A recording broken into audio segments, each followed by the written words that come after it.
Hello students, welcome to the session. I am Mr. M.H. Mota, Assistant Professor, Department of Civil Engineering. This session is on the few very important aspects of a stone masonry. The outcome of this session. At the end of this session, we will be in a position to understand few very important aspects of a stone masonry as one of the significant building component. So let's try to understand it in more depth. So we'll start with the classification of rocks.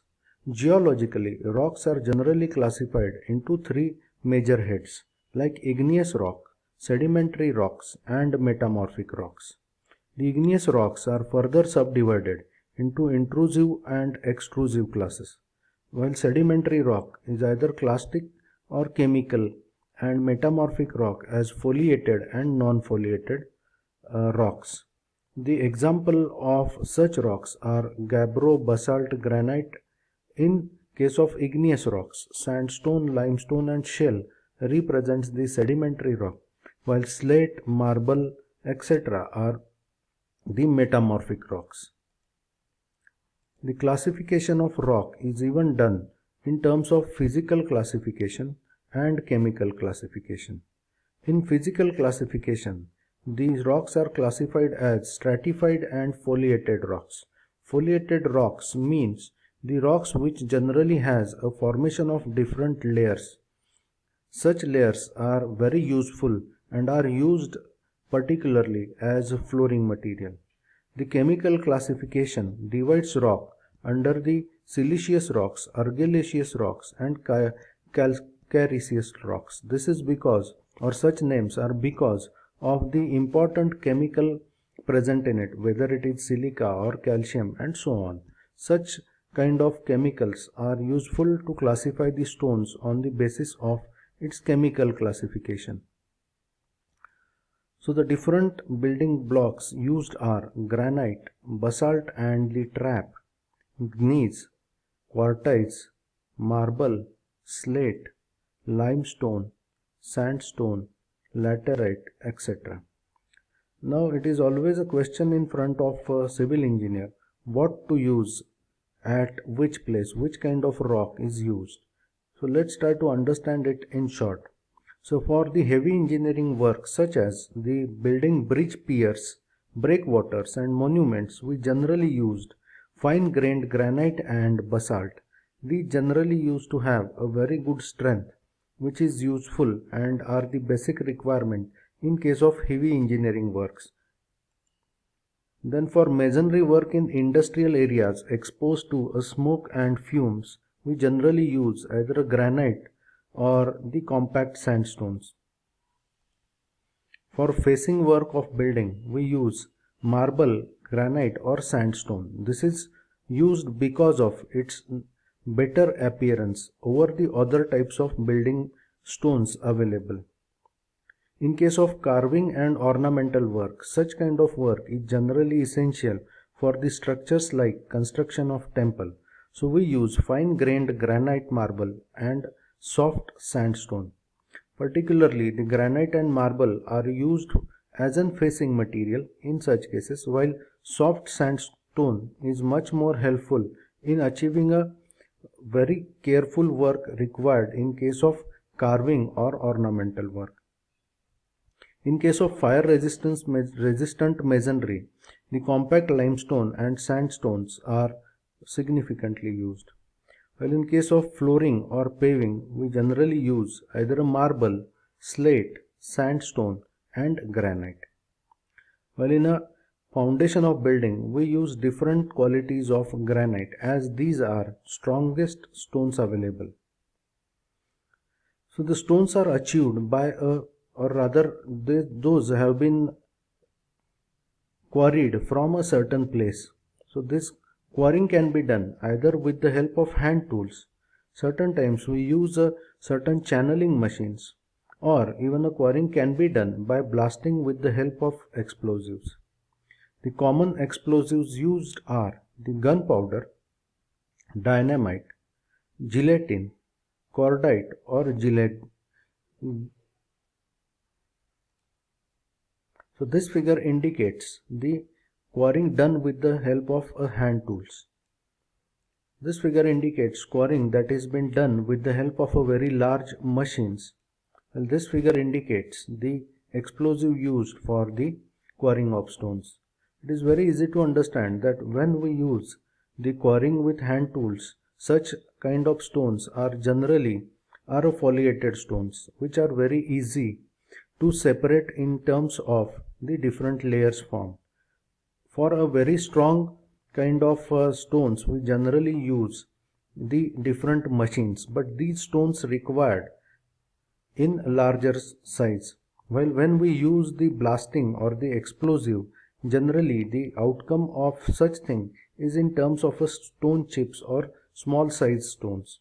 So the method used for quarrying is to be decided with the help of what kind of stone is there and what is going to be the ultimate use of those stones. The characteristics to be considered in selection. So we need to consider the crushing strength of the particular stone. Generally, the metamorphic rock used to have the lowest crushing strength. On other hand, the igneous rocks used to have the highest among the available. Appearance, as this will have a highest bearing in terms of selection in certain kind of buildings like the temple or monuments. The density of a rock, generally higher density results in having an higher efforts in lifting, placing and the designing of the structure. Durability, ease of dressing, the fire resistance, fracture, impact resistance, hardness of a stone, resistance to wear, seasoning of a stone, texture and water absorption. These are the important characteristics which needs to be considered while we are selecting the certain type of stone. And last is weathering, the deterioration of stone. It is very common that whichever material we use will deteriorate because of the effect of different weathering conditions or the weathering agencies like sunlight, like the change in the temperature, like raining. So the different things which are ultimately resulting in deterioration of stones are alternate wetting and drying, alternate freezing and thawing, the living organism, the growth of vegetation nearby and entering into the masonry constructed, then movement of chemicals between the materials, particularly from the mortars, the nature of mortar, the variation in temperature, the rainfall and wind. So while taking a stone or selecting a stone, certain kind of tests are essential. These tests are helpful for assessing the quality of the stone. So the different physical tests used are abrasion test, absorption test, Smith's test, toughness test, hardness test, acid test, crystallization test, attrition test, crushing test, freezing and thawing test for cold countries, and the impact test. These tests are either field test or laboratory test. The tests like abrasion test, absorption test, Smith's test, toughness test, hardness test are the simple tests that can be carried out in the field and are usually made on building stone, while next are the tests which are constructed in laboratory and are often performed to find the suitability of the aggregates for concrete.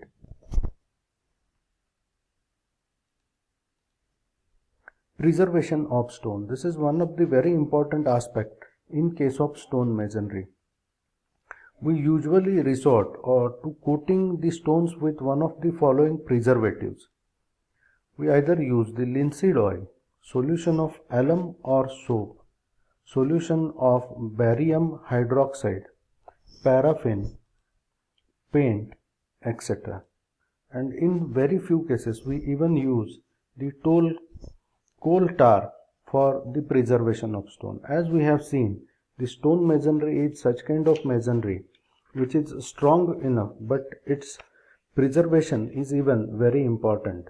And particularly in developing countries, we are not doing such kind of things, and because of which our old structures have started deteriorating. Whichever structures those are available are something which we need to preserve, and that preservation can be done very easily with the help of coating of stone.